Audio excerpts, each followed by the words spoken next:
Okay, hi YouTube, welcome to my demonstration or video on how to test for positive ions on unknown substance.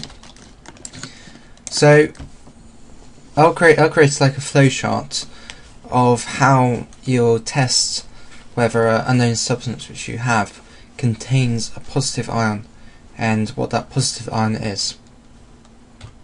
So the first thing you want to do is add some sodium hydroxide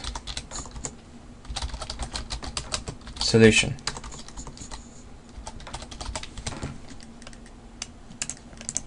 Okay, let me just get up here. Okay, so you add some sodium hydroxide solution to your unknown substance. So what this does is three things actually. Okay, so let's draw some branches here. So you even notice it will create a coloured precipitate.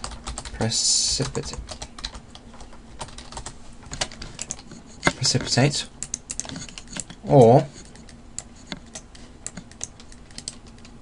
let me just copy and paste that. Or a colourless or a white precipitate,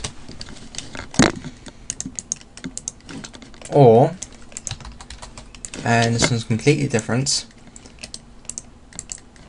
it will start to go warm.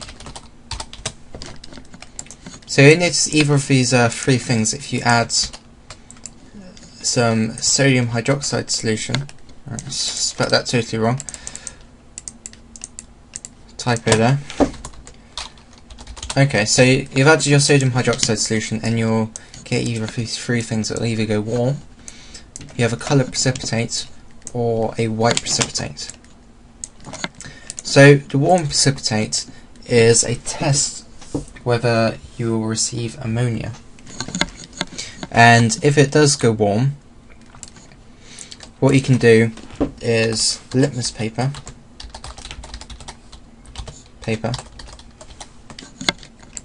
You use litmus paper, and if this litmus paper turns blue, that indicates that you have ammonia formed. Okay, so let's change the colour of this. Ammonia. So to find ammonia, it's quite quick. Let's make this green. So litmus paper.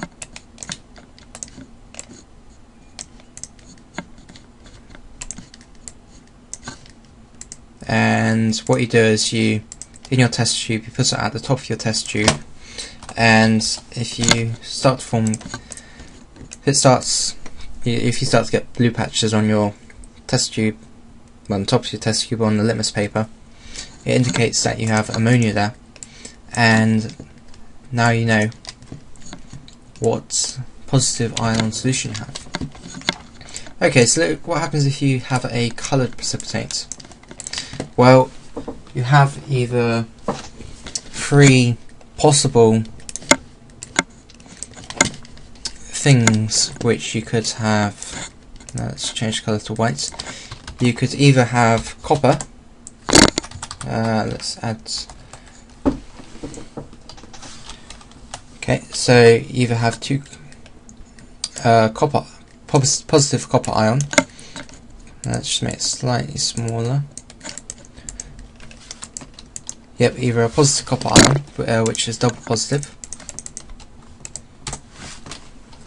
either an ion with a double positive, or you have ion free, which is triple positive.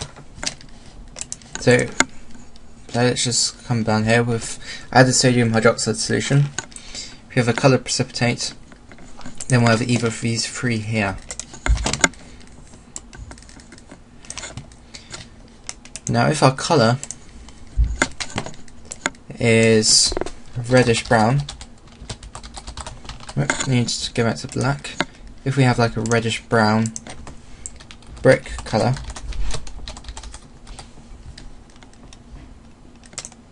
it tells us that we have the Fe3 here. So let me copy and paste this here.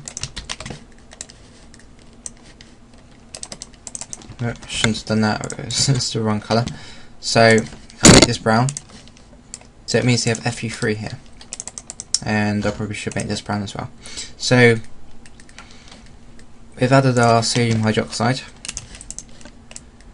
We've got a colour precipitate, and that colour is reddish brown. It says we have Fe3, an ion with 3 positive, which is triple positive.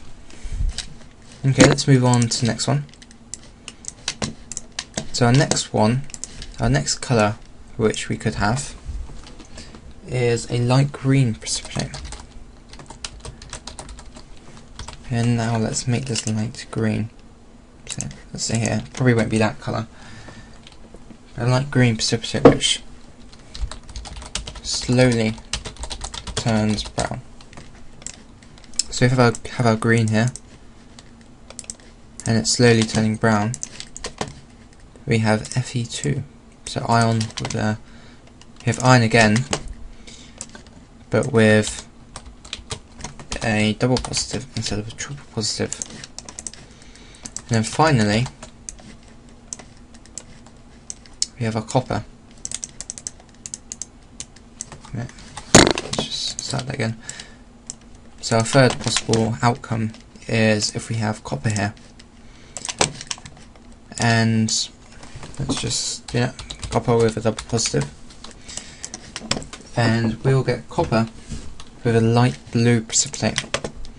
So let's use the light blue. So if you're sort of copying this flow chart, it's quite good to colour code it and then say print it out with a colour printer. Light blue.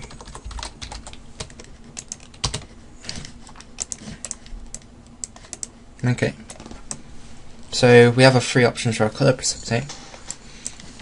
So the main just remembering the colours here, and if it goes warm. And now we have a white precipitate. So it's not going to be down to colours this time, but some other things. So if we have a white precipitate, let me just copy and paste this.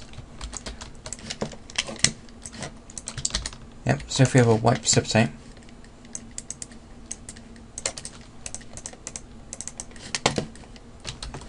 what that means is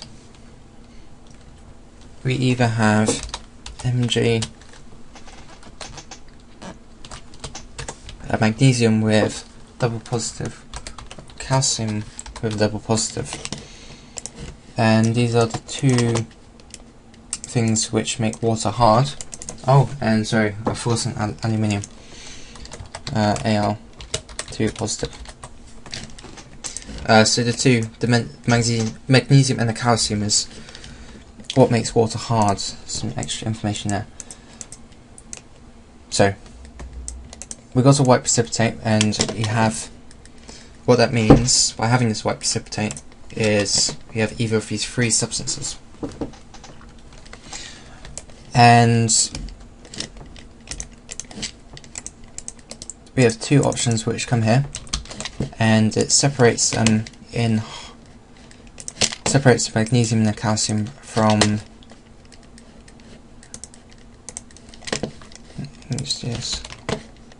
separates the magnesium and calcium from aluminium, and it's separated if it's insoluble. Make this black. Insoluble in excess sodium hydroxide. So it's the same tests we did before at the start, which is quite handy actually if you're short on time, but you just drown the solution in this, add sodium, so you drown it in this sodium hydroxide solution, and if it is insoluble, it means we either have magnesium or calcium. and we can differentiate between these two by the flame test. So let me just write that down. So differentiate by the flame test. Okay, and let me just draw a label for this arrow. So it's insoluble in excess hydroxide solution.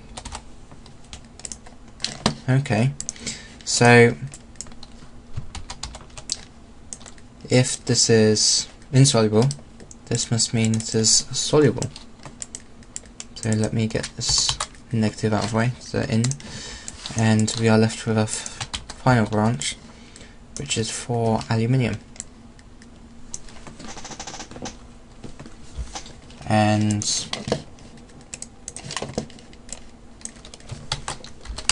okay, so these are all the possibilities of testing for positive ions. So you add the sodium hydroxide, you have a colour precipitate.